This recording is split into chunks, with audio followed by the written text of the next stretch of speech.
Even homeless people have more worth than you. My brother laughed as he ate the food I bought. Everyone laughed with him. I didn't argue. I just left. A month later, he regretted it. I never thought my brother's true colors would show themselves over a simple act of kindness. But here we are. This happened last Friday, and I'm still processing everything that went down. Some context. I've always been the black sheep of the family, mainly because I chose to build my own path instead of joining the family business. My brother Noah took over from our father, and he never lets anyone forget it.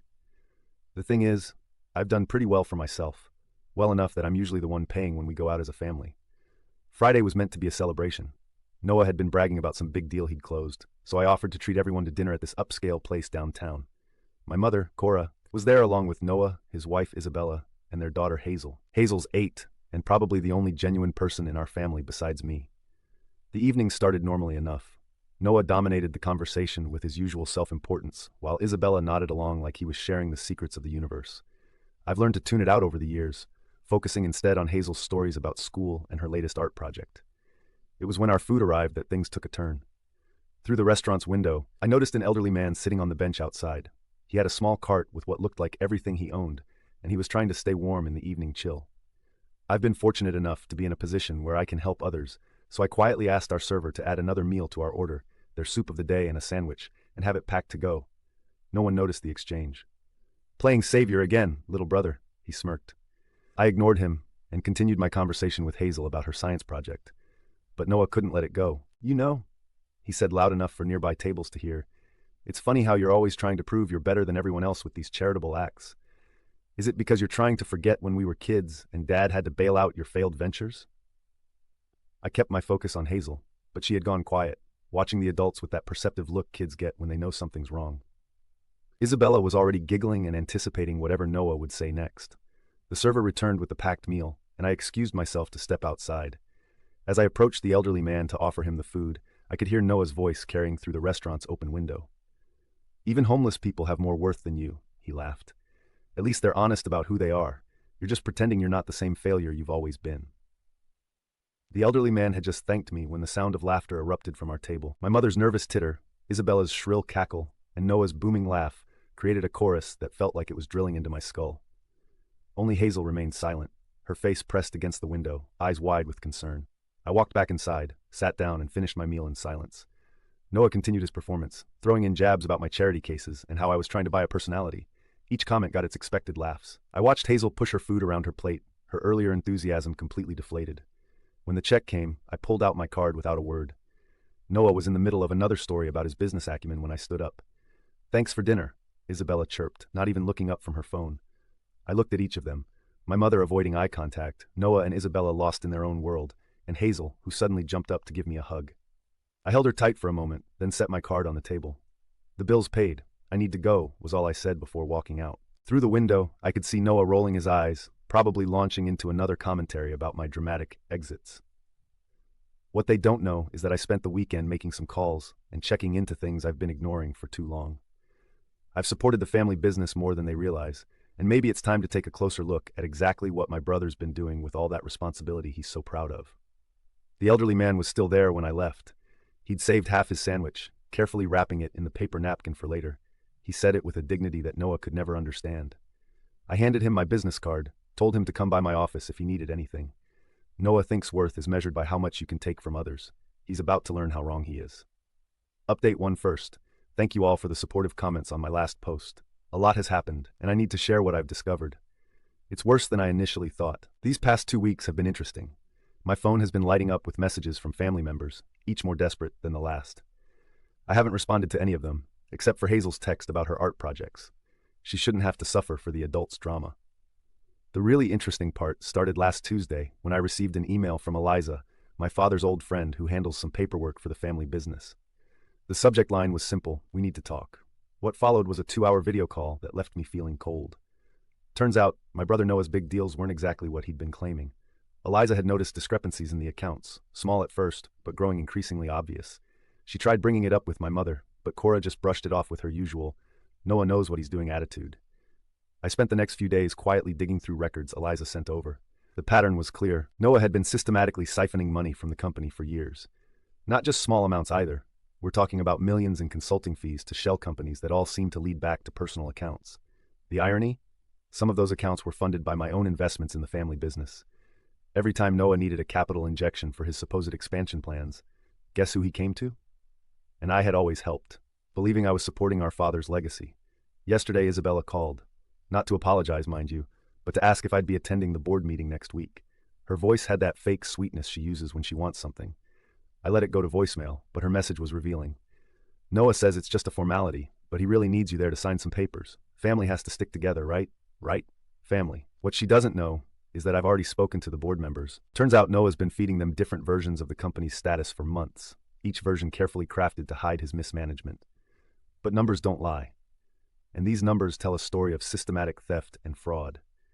The most disturbing discovery came from checking the timestamps on certain transactions. Remember that elderly man outside the restaurant? The same day I bought him dinner, Noah had transferred a substantial sum to an offshore account, a sum that matched exactly what was needed to cover payroll for our father's longest-serving employees. He's been playing with people's livelihoods while mocking others for showing basic human decency. Cora sent a text this morning. Please, Benjamin, whatever you're doing, think about your brother's family. Think about Hazel. I am thinking about Hazel. I'm thinking about how her father has been stealing her future while teaching her that cruelty is acceptable as long as you're laughing while doing it. The board meeting is scheduled for tomorrow. Noah doesn't know that I've already submitted a complete audit report. He doesn't know that Eliza has been documenting everything for months. He doesn't know that his perfect world of privilege and mockery is about to crumble. My phone just buzzed again. A text from Noah. Hey, little brother, we need you at the office tomorrow. Time to step up and be part of the family business, finally. What do you say? What do I say? Nothing. Yet. But I've prepared 3 folders of documents. One for the board, one for the authorities, and one for our mother, who will finally have to face what her golden child has become. Some of you asked in the comments of my last post why I didn't stand up to Noah at the restaurant. Truth is, I've been standing up to him my entire life, just not in the way he could see. Tomorrow, he'll understand exactly what kind of person he's been mocking all these years. The elderly man from the restaurant? He came to my office last week. Turns out he used to work for my father years ago. The stories he shared about Noah's early days in the company filled in the last few pieces of the puzzle. I've arranged for a car to pick up Hazel from school tomorrow and take her to her favorite art class. She shouldn't have to witness what's coming. Sometimes protecting family means protecting them from other family members. The meeting is at 9 a.m. I'll update you all tomorrow on how it goes. But one thing's certain, Noah is about to learn that karma doesn't always take the high road. Update 2. The board meeting just ended. I'm sitting in my car trying to process everything that happened in the last 4 hours. Some of you asked for an immediate update, so here it is. I arrived early at 8:30 a.m. The conference room was empty, except for Eliza, who was setting up the projector. She gave me a slight nod. Everything was ready. I placed my 3 folders on the table and waited. Noah strutted in at 8:55, Isabella trailing behind him like always. He actually smiled when he saw me, that same smug grin from the restaurant. Finally, decided to join the family business, little brother? I didn't answer. Just watched as the board members filed in, followed by our mother. Cora looked nervous, her eyes darting between Noah and me. She knew something was wrong, but not what. Noah started the meeting with his usual flourish, talking about growth projections and future expansions. I let him go on for exactly 15 minutes, let him dig that hole deeper. Then I opened the first folder. Before we discuss expansion plans, I said, sliding copies to each board member, we should review these transactions from the past 3 years. Noah's face didn't change, but his left eye twitched, a tell he's had since childhood. Isabella reached for her phone, probably to start damage control. I had already ensured the room signal was blocked. What's this about, Benjamin? One board member asked, flipping through the pages. It's about accountability, I replied. Then turned to Noah. Would you like to explain the consulting fees to Maxwell Holdings, or should I? The color drained from his face. Maxwell Holdings was his first shell company, named after his college roommate. Sloppy. This is ridiculous, Isabella cut in. Noah has grown this company tenfold. You're just jealous because what? I interrupted. Because I chose my own path while your husband was stealing from employee pension funds? That got everyone's attention. Cora tried to speak, but I was already opening the second folder. 3 years of systematic theft, I continued. Shell companies, fake consultancy fees, inflated contracts. But the pension fund, Noah, that's what made this criminal. You don't understand, Noah started, his voice shaking. The market was volatile. I needed to cover some temporary shortfalls. Temporary? I pulled out the bank statements. Is that why you bought the yacht last month? To cover shortfalls? Isabella's perfect composure cracked. What yacht? Turns out Noah hadn't told his wife about his little purchases. The vacation house in the Bahamas, the offshore accounts, the gambling debts. The next 2 hours were a blur of accusations, denials, and revelations. Noah tried every trick, deflection, emotional manipulation, even attempting to pin some transactions on Eliza. But I had documentation for everything. Every transfer, every fake contract, every lie. I did what I had to do, he finally snapped. Dad would have understood. He knew business isn't about playing nice. That's when Cora finally found her voice. Your father, she said quietly, fired his own brother for taking a single unauthorized commission. He would be ashamed. Noah laughed then, that same cruel laugh from the restaurant. Ashamed? He'd be ashamed of him. He pointed at me. The disappointment who abandoned the family business to play humanitarian. At least I stayed. At least I tried to keep his legacy alive. By stealing from it? I asked, opening the third folder, the one with the police reports. The room went silent. Noah's face turned an interesting shade of gray. You wouldn't, he whispered. Remember what you said about homeless people having more worth than me? I stood up. At least they're honest about who they are. The board voted to remove Noah immediately as majority shareholder, something he never bothered to verify. I had already prepared the necessary paperwork. Isabella left halfway through the voting, her perfect mask completely shattered. Cora stayed until the end, silent tears running down her face. When it was over, she touched my arm. Benjamin, I don't, I said. Just make sure Hazel is okay. As I was leaving, Noah tried one last time. You can't do this to me. I'm your brother. I turned back. No. What you are is a thief who happened to be born to the same parents as me, and now you're unemployed. I hear the restaurant down the street is hiring. Try not to mock their charitable customers. The police are reviewing the evidence now. The board is meeting tomorrow to discuss restructuring, and I just received a text from Isabella's lawyer. But the most important message came from Hazel's art teacher. She had the best time in class today. Won first prize for her painting. The subject? A man sharing his sandwich. Sometimes karma works in mysterious ways, and sometimes it works exactly as it should. I'll update once more after everything's settled. Right now, I need to meet with the pension fund trustees. Unlike some people, I believe in paying my debts. Final update. It's been a month since my last update, and I promised to share how everything concluded. Revenge, as they say, is a dish best served cold. Mine came with a side of absolute devastation. Let's start with Noah. Remember how he always bragged about his business acumen? Well, the authorities didn't find it quite so impressive. They raided his house last week. Turns out my evidence was just the tip of the iceberg. They found records of money laundering going back 5 years. The best part? He'd kept meticulous notes of everything, probably thinking he was too smart to get caught. Isabella filed for divorce 2 days after the board meeting. Not out of moral outrage, mind you, but because I made sure she learned about Noah's girlfriend in the Bahamas. The one he bought a house for using company money. The same house Isabella thought was an investment property. Her lawyer contacted me for evidence to use in the divorce proceedings. I provided everything, free of charge. The look on Noah's face when he realized his wife's lawyer knew every detail of his financial crimes? Priceless. But I wasn't done. Remember that elderly man from the restaurant? He wasn't just any former employee. He was my father's original partner, the one who helped start the company. Noah had forced him into early retirement years ago using fabricated performance reviews. I've reinstated his pension with back pay and given him a seat on the board. His first act? Voting to approve a complete audit of every decision Noah made in the last decade.